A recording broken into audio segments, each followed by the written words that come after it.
At the end of May 1932, nearly 10,000 bonus marchers occupied the nation's capital, and tens of thousands more were on their way.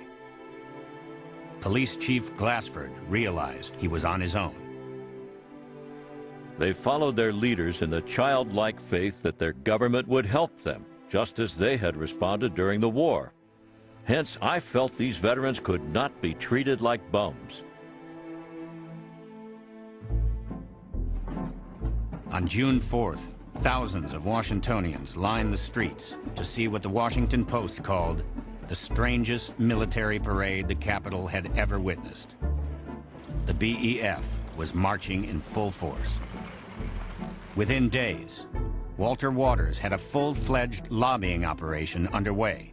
The veterans frankly made a nuisance of themselves. A couple of veterans were always sitting in each representative's waiting rooms. The representatives were solicited outside the building as well. The strategy quickly paid off.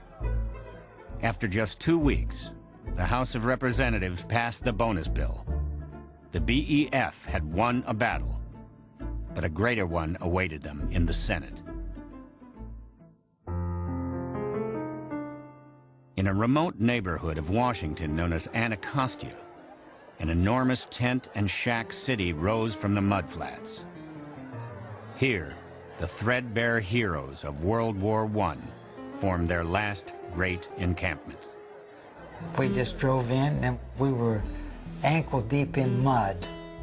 I never saw so much mud in my life. American flags could be seen flying from every possible vantage point. A city was laid out in Anacostia. The streets were named by states. There was a library in the center of it run by the Salvation Army. There was music day and night. There was gospel music, and there was blues music, and there was country music, and popular music. There are people who built beautiful little replicas of suburban homes. There were guys who were buried alive for money. I well remember the veteran laying in a casket, saying, hey, they treat us like we were dead people. A popular form of entertainment in the camp was boxing. I was the best boxer. I was. We boxed, pass the hat. My dad would get a little irate if we didn't really punch each other out. Then he'd throw up both of our arms. It was always a draw, always a draw, always a draw. People across the country sympathized with the bonus marchers' plight. But to official Washington, they were just a sign of trouble on the horizon. One of the stories that went largely unreported was that the color line seemed to have vanished in the bonus army camps. Visitors were astonished to see black veterans and white veterans sharing billets, chores, and rations. The military experience has the potential for transcending things like race. And for black veterans to be in company with white veterans was a revolutionary thing. Roy Wilkins, an enterprising young reporter working for the NAACP, decided to visit and see for himself. At Anacostia, there was no residential segregation. Recruits of any color were made welcome. It was a big event in the part of the city that I lived in. They had groups of whites and Negroes that formed a unit because they were from the same state. That was not so usual for the city of Washington. And there were lots of people, especially people in the military, who saw this as a very, very dangerous thing. And right there was the tragedy of it all. Men can live, eat, play, and work together, be they black or white, just as the BEF demonstrated. On June 17, 1932, thousands of bonus marchers assembled on Capitol Hill to maintain a vigil on the Senate, scheduled to vote on the bonus bill passed by the House. The shouts and songs of the veterans, "The Yanks are starving! The Yanks are starving!" could be heard in the Senate chamber as the heated debate went on. Late in the day, Waters delivered the result to his troops. The Senate overwhelmingly defeated the bonus mill, and the men were extraordinarily disappointed. But fortunately, a newspaper reporter suggested to Waters that he ought to order the men to sing America. And they did. They all sang America, and they dispersed peacefully. But Waters urged the marchers to remain in Washington. I am not advising anybody to go home. We intend to maintain our army in Washington regardless of who goes home. President Hoover and other people kept saying, why can't we drive them home? A lot of these people didn't have a home. It was pretty clear to everybody that they could not remain. But no one knew how to get rid of them, and no one wanted violence. On July 16th, the last day Congress was in session, Washington was on edge. Thousands of angry veterans surrounded the Capitol. Near midnight, the 72nd Congress adjourned.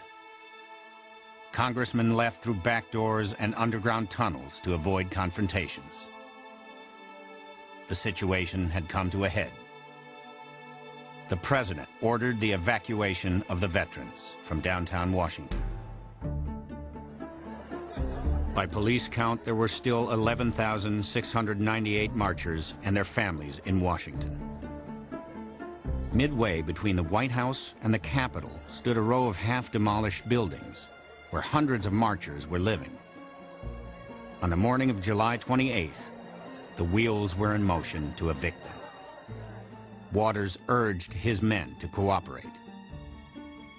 Then someone began to throw bricks at the police. Glassford and several police officers run to the area. 2 cops are grabbed. 1 cop pulls out a gun and he fires. Another cop turns and he fires a shot. 1 veteran was dead and another lay dying. Now there's been bloodshed. Now you bring in the troops. When MacArthur moved his troops to the affected area, he knew exactly what he was going to do. And he adorned himself in his dress uniform along with his major aide, Dwight D. Eisenhower. The force stepped off at 4:30 p.m. More than 200 cavalrymen spread out across Constitution and Pennsylvania avenues. Behind them came 400 infantrymen, followed up by tanks and armored vehicles. I was about 7 years old at the time, and the troops were out on Pennsylvania Avenue. I was scared, and my dad kept saying nothing's going to happen. The cavalrymen, one of whom is Major Patton, have got their sabers out. The soldiers donned gas masks and without warning began hurling gas grenades at the veterans. The troops advanced, some jabbing with bayonets. Tear gas was just burning my face. I was trailing behind my dad, and he kept hollering, "Come on, boy, come on, boy." Marchers were choking from the gas, just like the battlefields in France. And so they're being forced out of their shacks by smoke bombs and tear gas hurled by the troops who have been called out by the President of the United States. Chief Glassford stood by helplessly.